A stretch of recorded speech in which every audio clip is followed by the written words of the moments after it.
ਹਜ਼ਾਰਾਂ ਮੀਲ ਦੂਰ ਕੈਨੇਡਾ ਦੀ ਧਰਤੀ ਤੋਂ ਹਰ ਮੈਦਾਨ ਫਤਿਹ ਕਰਨ ਦੀ ਸੋਚ ਦੇ ਨਾਲ ਤੁਰੇ ਗੁਰੂ ਦੇ ਇਹਨਾਂ ਸਿੰਘਾਂ ਨੇ ਉਹ ਕਰਕੇ ਵਿਖਾਇਆ ਜਿਸ ਦੇ ਬਾਰੇ ਲੋਕ ਸਿਰਫ ਸੋਚ ਸਕਦੇ ਨੇ। ਸਿੱਖ ਮੋਟਰਸਾਈਕਲ ਕਲੱਬ ਦੇ ਇਹਨਾਂ ਮੈਂਬਰਸ ਨੇ ਕੈਨੇਡਾ ਤੋਂ ਲੈ ਕੇ ਚੰਡੀਗੜ੍ਹ ਤੱਕ ਦਾ ਸਫ਼ਰ ਮੋਟਰਸਾਈਕਲ ਤੇ 40 ਦਿਨਾਂ 'ਚ ਪੂਰਾ ਕੀਤਾ।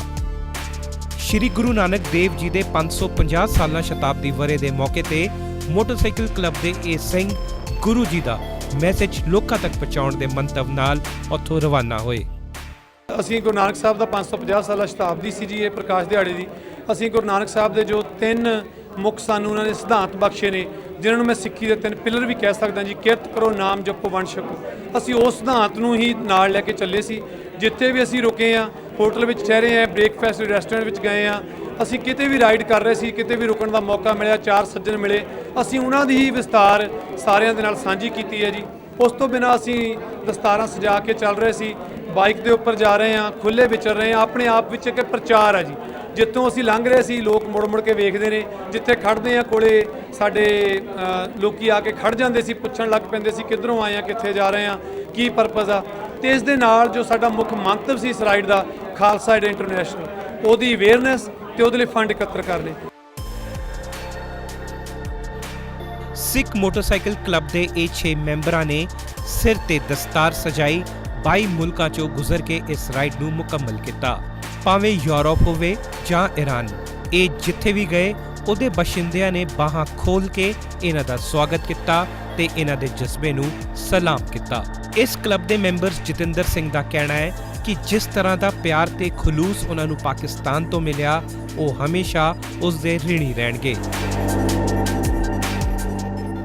ਮੀਡੀਆ ਦੇ ਵਿੱਚ ਕਈ ਵਾਰ ਇਹੋ ਜਿਹੀਆਂ ਗੱਲਾਂ ਚੱਲ ਰਹੀਆਂ ਨੇ, ਕਿਉਂਕਿ ਪਿੱਛੇ ਜੇ ਹਾਲਾਤ ਵੀ ਨੇ ਨਾਸਾਜ਼ ਨਹੀਂ ਰਹੇ, ਪਰ ਅਸੀਂ ਵਿਚਰੇ ਹਾਂ ਉੱਥੇ ਜ਼ਮੀਨੀ ਹਕੀਕਤ ਤੇ ਲੋਕਾਂ ਦੇ ਵਿੱਚ ਵਿਚਰੇ ਹਾਂ। ਬਾਈਕ ਉੱਪਰ ਜਾਂਦੇ ਹਾਂ, ਤੁਹਾਨੂੰ ਸਾਰੇ ਖੁੱਲ੍ਹੇ ਦੇਖ ਸਕਦੇ ਨੇ, ਲਾਈਟਸ ਉੱਪਰ ਜਾ ਕੇ ਟ੍ਰੈਫਿਕ ਲਾਈਟ ਤੇ ਖੜ੍ਹਦੇ ਹਾਂ, ਤੁਹਾਨੂੰ ਪਿਆਰ ਕਰਦੇ ਨੇ। ਸਾਨੂੰ ਸਾਰੇ ਪਾਸਿਓਂ ਪਿਆਰ ਮਿਲਿਆ ਜੀ। ਪਾਕਿਸਤਾਨ ਦੇ ਵਿੱਚ ਸਰਦਾਰ ਜੀ ਤੋਂ ਬਿਨਾਂ ਕੋਈ ਬੁਲਾਉਂਦਾ ਨਹੀਂ। ਜਿਹੜੀ ਦੁਕਾਨ ਤੇ ਜਾਂਦੇ ਆ, ਤੁਸੀਂ ਸਾਡੇ ਮਹਿਮਾਨ ਹੋ, ਪੈਸੇ ਧੱਕੇ ਨਾਲ ਦੇਣੇ ਪੈਂਦੇ ਆ ਜੀ, ਸਾਡੇ ਤੋਂ ਕੋਈ ਪੈਸੇ ਨਹੀਂ ਲੈ ਰਿਹਾ ਸੀਗਾ। ਸੋ ਇਸੇ ਤਰ੍ਹਾਂ ਈਰਾਨ, ਟਰਕੀ ਜਾਂ ਯੂਰਪ ਦੇ ਜਿਸ ਵੀ ਮੁਲਕ ਵਿੱਚ ਗਏ ਆ, ਸਾਨੂੰ ਪਿਆਰ ਹੀ ਪਿਆਰ ਮਿਲਿਆ ਜੀ ਸਾਰੇ ਪਾਸੇ।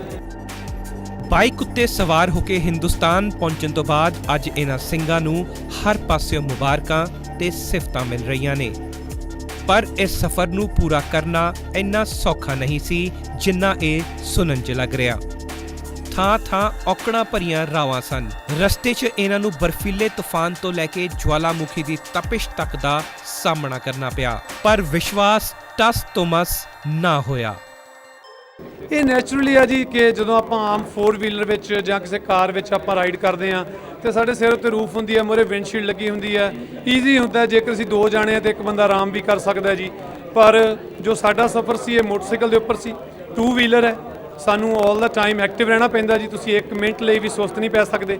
ਤੇ ਜੇਕਰ ਤੁਹਾਡੀ ਸਿਹਤ ਠੀਕ ਨਹੀਂ, ਨਾਸਾਜ਼ ਹੈ, ਤੁਹਾਨੂੰ ਕੋਈ ਬਦਲਾਅ ਨਹੀਂ ਹੈਗਾ ਡਰਾਈਵਰ ਦਾ। ਤੁਸੀਂ ਜੋ ਰਾਈਡ ਕਰ ਰਹੇ ਆ, ਤੁਹਾਡਾ ਵਹੀਕਲ ਤੁਹਾਨੂੰ ਹੀ ਲੈ ਕੇ ਜਾਣਾ ਪੈਣਾ। ਕਾਫੀ ਚੈਲੰਜਸ ਵੈਦਰ ਦੇ, ਰੋਡ ਕੰਡੀਸ਼ਨ ਦੇ ਤੁਹਾਨੂੰ ਫੇਸ ਕਰਨੇ ਪੈਂਦੇ ਆ, ਪਰ ਗੁਰੂ ਸਾਹਿਬ ਦੀ ਕਿਰਪਾ ਦੇ ਨਾਲ ਮੈਂ ਇਹ ਗੱਲ ਬਹੁਤ ਹੀ ਪਿਆਰ ਨਾਲ ਅਤੇ ਮਾਣ ਨਾਲ ਕਹਿਣਾ ਜੀ ਕਿ ਗੁਰੂ ਸਾਹਿਬ ਨੇ ਸਾਨੂੰ ਇੰਨਾ ਸਾਡੇ ਸਿਰ ਤੇ ਮਿਹਰਾਂ ਭਰਿਆ ਹੱਥ ਰੱਖਿਆ ਜੀ ਕਿ ਸਾਨੂੰ ਕਿਸੇ ਤਰ੍ਹਾਂ ਦੀ ਵੀ ਸਰੀਰਕ ਜਾਂ ਮਕੈਨੀਕਲ ਪ੍ਰੋਬਲਮ ਨਹੀਂ ਆਈ। ਕਹਿੰਦੇ ਨੇ ਜੇ ਇਰਾਦੇ ਨੇਕ ਹੋਣ ਤਾਂ ਪਰਮਾਤਮਾ ਵੀ ਨੇੜੇ ਹੋ ਕੇ ਸੁਣਦਾ ਹੈ। ਕੁਝ ਇਸ ਤਰ੍ਹਾਂ ਸਿੱਖ ਮੋਟਰਸਾਈਕਲ ਕਲੱਬ ਦੇ ਮੈਂਬਰਸ ਨਾਲ ਵੀ ਹੋਇਆ। ਸਾਡੇ ਵੱਲੋਂ ਵੀ ਇਹਨਾਂ ਸਿੰਘਾਂ ਦੇ ਜਜ਼ਬੇ ਨੂੰ ਸਲਾਮ।